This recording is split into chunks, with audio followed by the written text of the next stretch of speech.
Afternoon. It's Dr. Chudi Ufondu of Snowspirations, Global Health Solutions. Thank you so much and welcome to today's Community Health Clinic. First of all, I apologize for coming in a little bit late. I had a couple of emergencies I needed to take care of. But please, thank you and welcome to today's Open Clinic for our midweek Community Health Clinic. Today's topic is very important.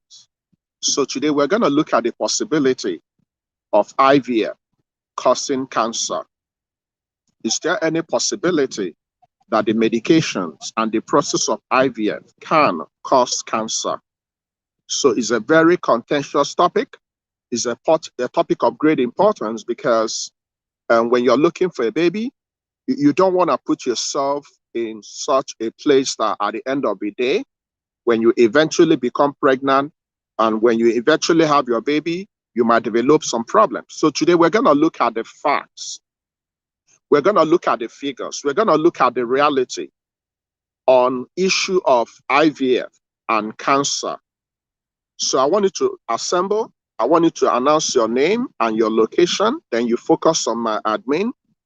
I love 50, but because we are running a little bit late and I have only 30 minutes to spare, I'm going to start the discussion as soon as I have a signal from my admin. So let me quickly check. And once the admin is ready. So today we're going to look at the possibility of IVF leading to cancer. Is there any possibility between the two of them? And I'm going to start. So IVF stands for in vitro fertilization. IVF is a type of assisted reproductive technique. Not everybody will require IVF. IVF is the very last step we can use to enable couples to become parents. When the natural process of becoming pregnant fails, when assisted reproductive technique comes in, IVF is the last resort that will help people to become mothers and fathers. IVF works. But here's the deal. As I'm talking to you guys right now, we are blessed and we are lucky to report that a carefully monitored IVF process with all the precautionary measures cannot lead to cancer. So there are a couple of studies we've done lately to see if there are any correlation between IVF and cancer directly. And thankfully, when it's done under careful supervision, when it's not abused, when the drugs are genuine, if it's followed strictly, IVF on its own do not cause cancer. But here's what you need to know. For every individual out there, they have different risk factors for developing cancer. There are so many factors that can predispose you to breast cancer. There are so many factors that can predispose you to ovarian cancer. And there are so many factors that can predispose you to endometrial cancer. Now, top on the list of things that can lead to cancer, independent of other things, it's drug abuse, medication abuse. One of the factors that lead to cancer in the womb, so womb cancer is called uterine cancer or endometrial cancer.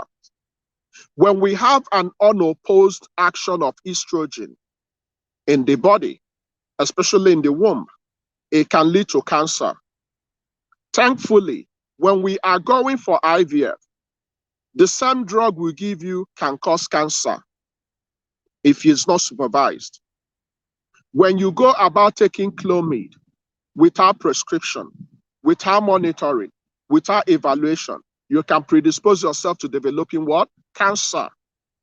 So if you are going for IVF, it's important that a specialist who has the experience, who will follow the protocols, who will not abuse the power, will administer those hormonal drugs carefully.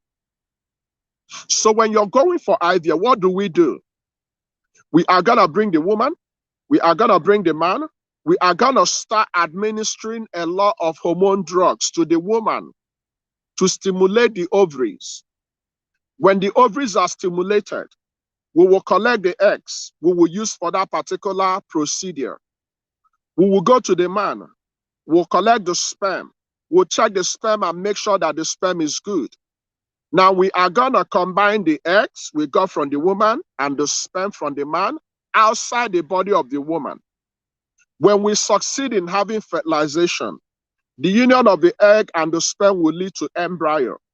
Then we are going to go back and transfer it back into the body of the woman. This is simply what IVF is all about. Now, when you are preparing for IVF, there are so many things we have to check to make sure you're a good candidate. Not every woman is a good candidate for IVF. There are some women that, unfortunately, their body cannot contain their baby. They cannot nurture their baby. Those women are candidates for what we call surrogacy. So if you are going for IVF, definitely we are going to give you a lot of hormonal drugs. Thankfully, those hormonal drugs are not just estrogen. The drugs we are going to give you will contain progesterone and estrogen. When we have a combination of progesterone and estrogen, what we are doing is to mimic the body. So we are not just exposing you only to estrogen, which can cause cancer.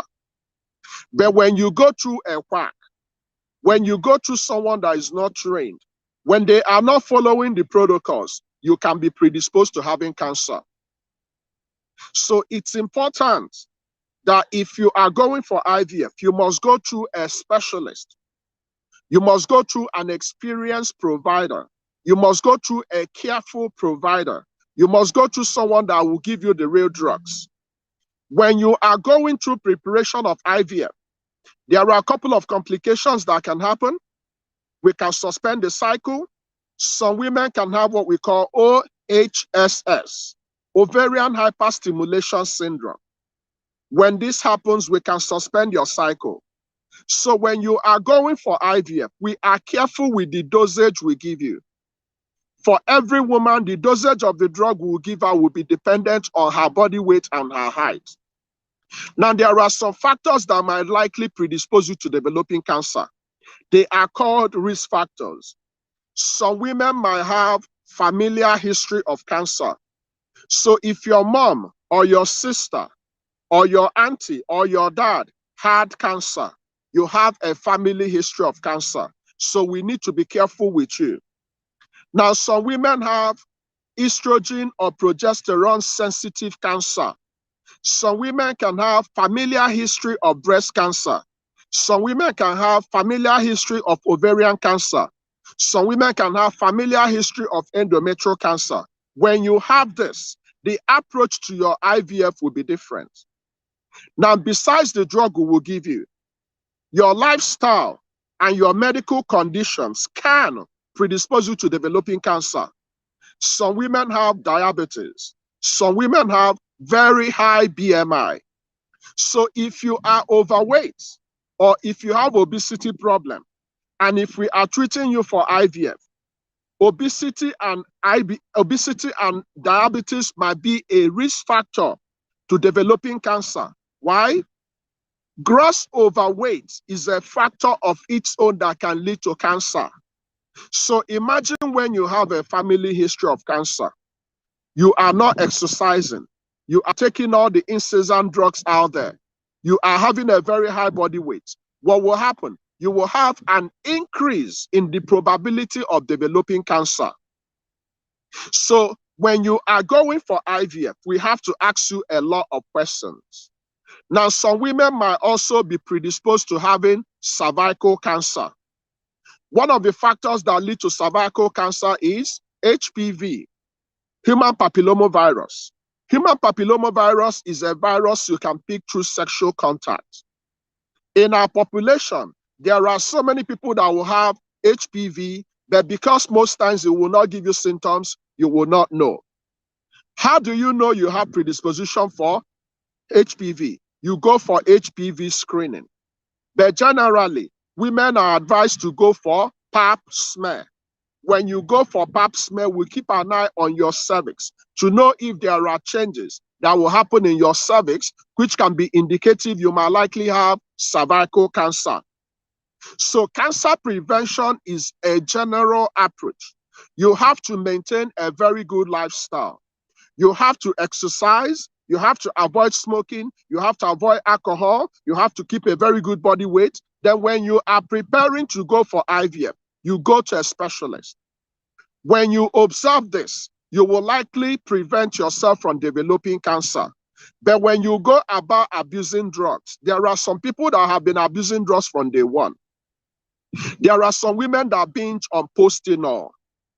Postinol is an emergency contraception. You are not supposed to take it after every sexual encounter. You only take it when you forget to use condom or when you forgot to use your oral contraceptive pills. Then you can take it. It can happen after 5 days of unprotected sex.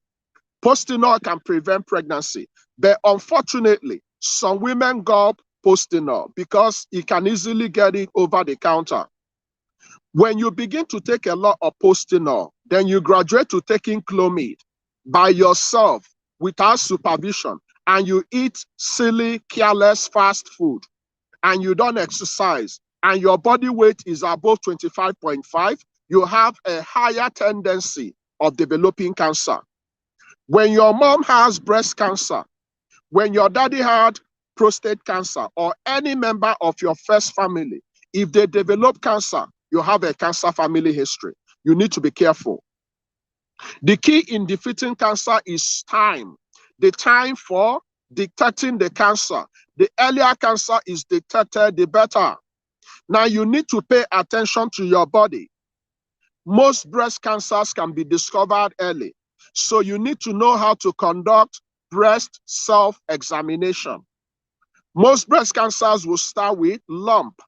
If you pay attention to examining your breast, you can discover when you have lump, and we can begin early. If need be, we can give you what we call mastectomy.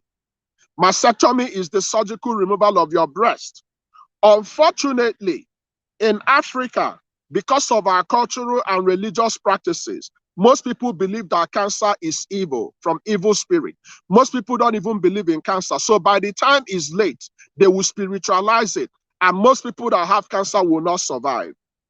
Cancer is deadly. So you need to be careful and you need to be mindful. So if you are planning to go for IVF, it's important you are under the care of a caring, certified, verified IVF provider.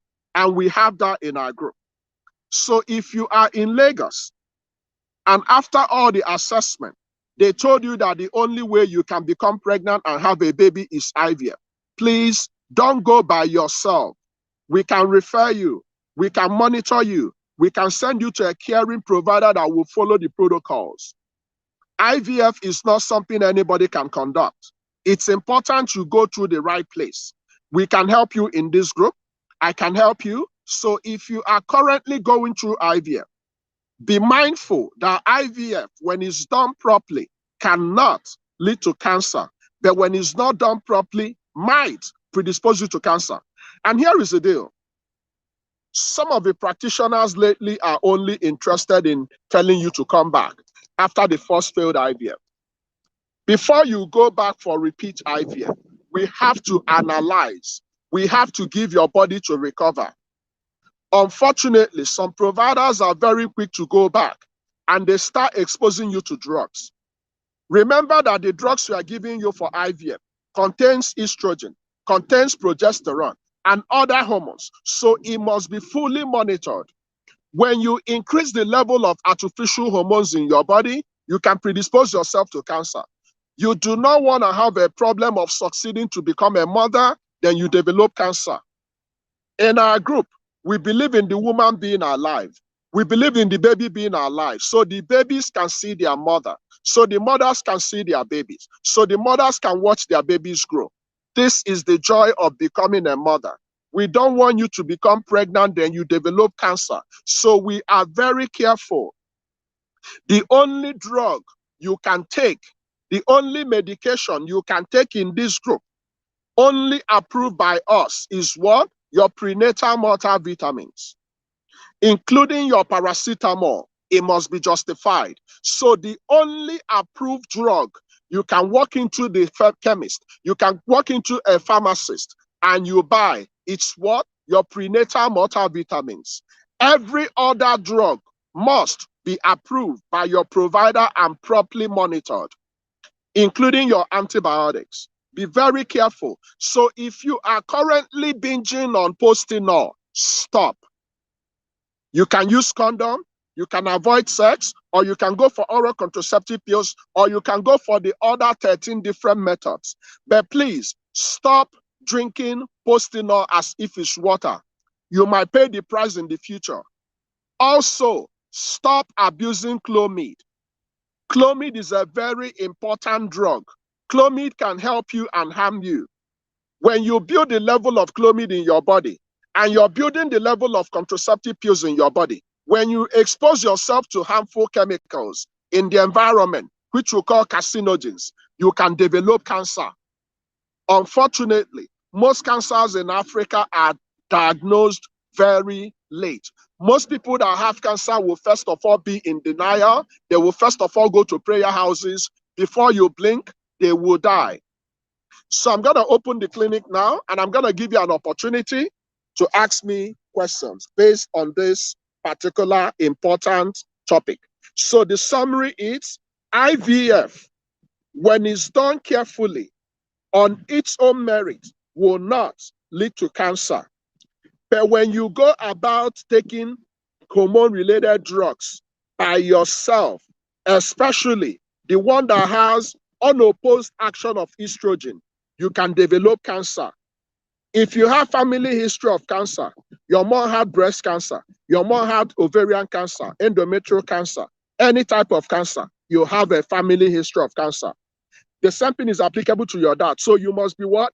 Very, very careful. Okay, so I'm going to open the clinic now, and you will have an opportunity to ask your questions. Dr. Ndiche will also be in attendance. So guys, the clinic is open. Remember to register for the ovulation and pregnancy boot camp. Without ovulation, you cannot become pregnant. So if you don't understand ovulation properly, if you're still struggling on how to pinpoint your ovulation, or if you have this feeling that you're not ovulating, you need help. The only way for us to know if you're ovulating or not is to consult a specialist. There are some specific tests we have to conduct to determine if you are ovulating or not. So make sure you register for the boot camp, okay?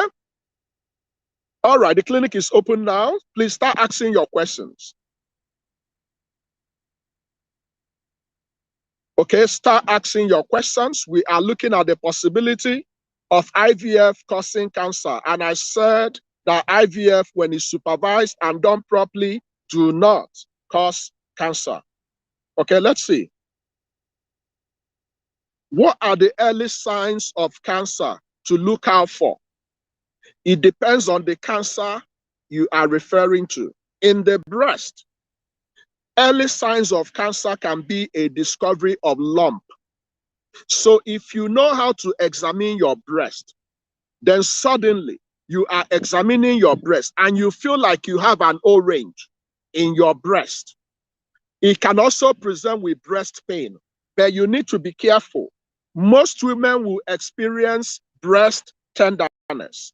When you experience breast tenderness, it means that if your partner is touching your breast, you will feel pain. This is completely normal. There are certain periods in your cycle that your breast will feel heavy. When you are ovulating, when you are bleeding, or shortly before the two of them, your breast can be heavy. When you are pregnant, your breast will be heavy. When you are breastfeeding, your breast will be ready. But if you don't have any of these things and you notice a lump in your breast and you notice a pain that won't go away, and you notice some changes in your breast, and you notice like dimpling, like oranges in your breast, and you notice that the cover of your nipple is inverted, these might be signs you have cancer. Unfortunately, some cancers will not give you any sign. Cancer of the ovary, cancer of the womb can present with bleeding when you are not supposed to be bleeding. Bleeding during sexual intercourse. So how do we know if you have cancer? You have to go for investigation. We have to take some sample We have to run some blood tests. We have to do some examination, and we must confirm you have cancer. And we must know the grade of cancer you have. Now, there are so many gynecological cancers out there. And let me tell you the truth. In as much as we are so afraid of cancer, there are so many people that overcame cancer. In America, there are so many Caucasians that had 6 cancers and they lived into the hundreds. What's the secret? Early diagnosis. So you have to be diagnosed very early. Unfortunately, in cancer, if we don't diagnose it on time, it will move from the first place we saw the cancer to different parts of the body. That process is called metastasis. Some cancers can enter your blood. Some cancers can enter your lymph node. By the time cancer is entering your blood, it's all over. So the key to defeating cancer is being aware. So every woman in this group is encouraged to go for well woman check. Admin, capture this for me. Every singular woman in our group, especially if you're within the reproductive phase of your life, please book appointment once in the whole 365 days. Go to a qualified gynecologist. We are gonna run what we call well woman check. Now, if you have stopped bleeding and it's confirmed you've gone into menopause and suddenly you are bleeding, it might also be a sign of cancer. But cancer is not a guesswork. We have to see a doctor and confirm you have cancer. Cancer can be defeated if it's diagnosed early. So be careful. The food you eat can predispose you to cancer. The more fast food you eat, the more likelihood you're going to develop cancer. The more you eat your vegetables and fruits, which you prepared by yourself, the more you will likely prevent cancer.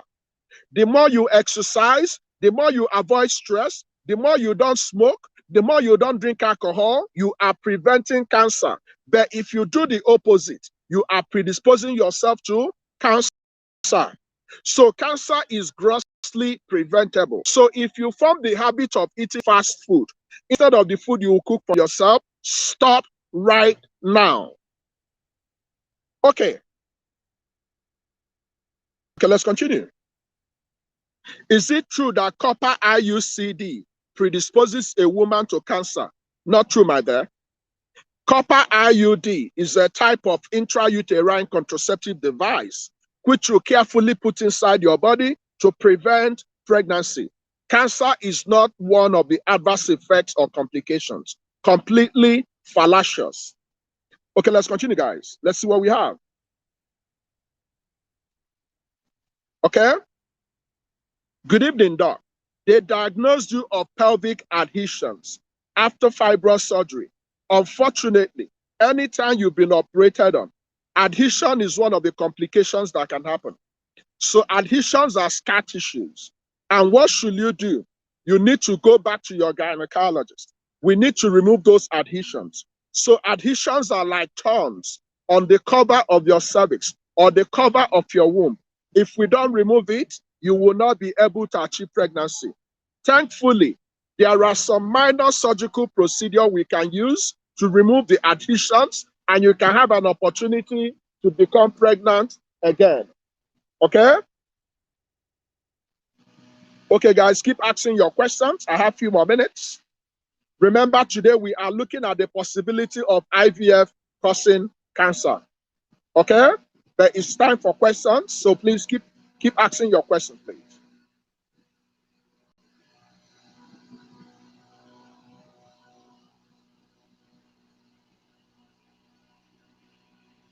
Sorry for the noise in the background. Okay? Dr. Nietzsche is also attending to questions. Okay? Every woman should go for well woman check. Every woman should go for yearly well woman check. Okay?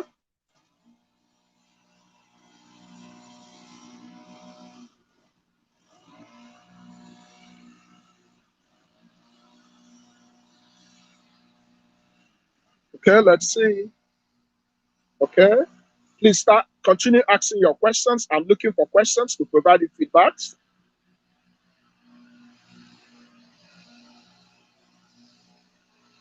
Okay. Okay, let's see. Your gynae discovered that you have low progesterone and that you need to be stimulated. When your progesterone level is low, the possibility you will not have pregnancy is very high. Also, if you succeed in having pregnancy, the possibility you will have miscarriage is very high.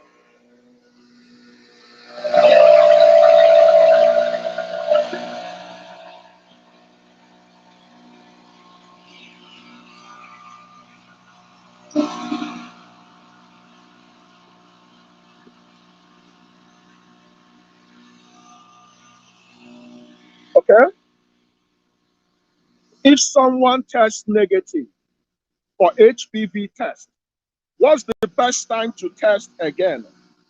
First of all, you don't take yourself and go to the lab and test for HPV. Your gynecologist will be the person that will request HPV test. There are specific tests. And when we are doing HPV test, we are gonna also do the test for other sexually transmitted infections.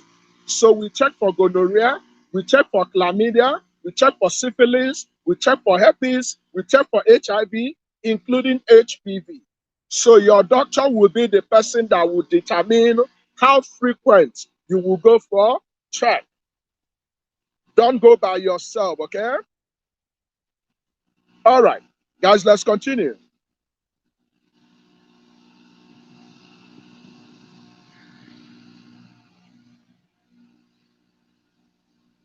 Okay? Please, can a woman with diabetes get pregnant? 100%. Our problem with diabetes is not the inability of becoming pregnant. You can become pregnant with diabetes, but here is the deal. We must make sure that your diabetes is under control. It is not advisable to become pregnant in poorly controlled diabetes. The same thing is applicable to blood pressure. So you can become pregnant with diabetes, you can become pregnant with hypertension, but they must be properly controlled. Okay? Guys, I don't like the noise too, but I'm just outside, so pardon me, okay?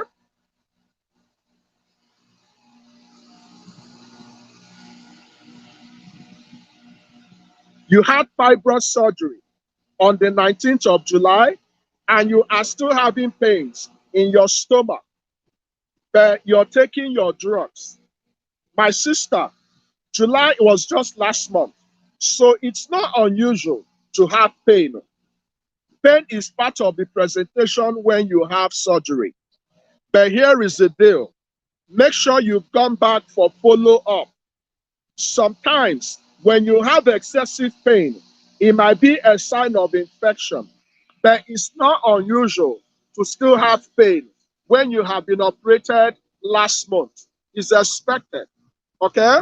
That's what happens when you go through surgery. Okay, guys, let's wrap up actually.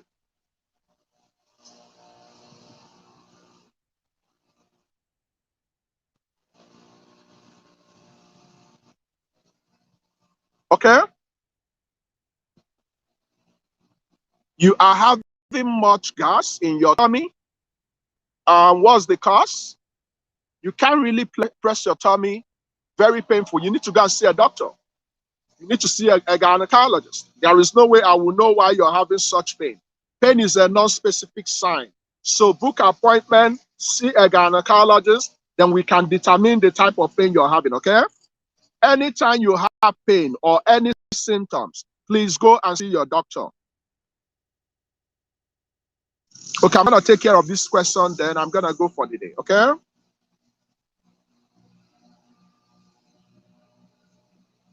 Doc, you need twins. You are 38 years. So here is the deal. Can you have twins? 100%. What's the fastest and guaranteed way of having twins? IVF. IVF is the best option for you if you want to have twins, but you have to be qualified. If your womb can carry more than 2 babies and you have good eggs and we succeed in getting 2 good embryos, you can have twins. So the best way to have twins is what? Through IVF. Now, there are so many other methods that might likely give you an edge towards having twins. And then we'll share the PDF for multiple pregnancy. So yes, it's possible to have twins, especially if you are older than 35. Okay, let's see. Can a pregnant woman with fibroid have vaginal delivery? Yes, it depends on the size of fibroid you have. If your fibroid is symptomatic, if your fibroid is very big, most doctors will go for CS. Now, the question is, why did you become pregnant with big fibroid? It doesn't make sense. All big fibroids must be removed before you become pregnant. You see, when you are pregnant and you have big fibroid, you are not helping your baby. You are cheating on your baby, because the place the fibroid is developing is where your baby should be developing. So imagine having a very big fibroid, and the fibroid and your baby will be existing in your tiny womb. They will cause a lot of havoc to you. They will cause a lot of havoc to the baby. Some big fibroids can lead to miscarriage. Some big fibroids can damage some organs in your body. Some big fibroids can lead to total removal of your womb. So what you are even asking now doesn't even make sense. You see, some people play a lot. A few days ago, we lost a woman that had a 40 weeks pregnancy. We cannot afford to be losing our baby. Now you have fibroid, and your concern is whether you're going to have vaginal delivery. It doesn't even make sense. Whether you're having vaginal delivery, whether you're having CS, we don't care. We just want to have the babies. It's very painful to watch a woman carry her pregnancy up to 40 weeks. And they're telling us stories. It doesn't make sense. It freaks me out. Any woman that becomes pregnant deserves to see her baby. This is your right. Unfortunately, both women, both some providers are careless when it comes to pregnancy. There are so many pregnant women in this group. We constantly advise you to register for ANC. You will not register until it's late. There are certain things you might be doing that might be putting your baby in danger, which you can prevent. No baby should die at 40 weeks. It doesn't make sense. Okay? So guys, my time is up. If you need help, we can help you. You can come in at 1 week. You can come in at 1 month. You can come in at 3 months. You can come in at 6 months. Whichever one you can afford, please tag along. If you are already pregnant, how many people are in attendance? 62. If out of these 62 people in attendance, if you have been confirmed pregnant, don't be that smart Nigerian that will just wait for everything to go smoothly. Unfortunately, that 9 months of pregnancy, anything can happen. What do you need? Insurance.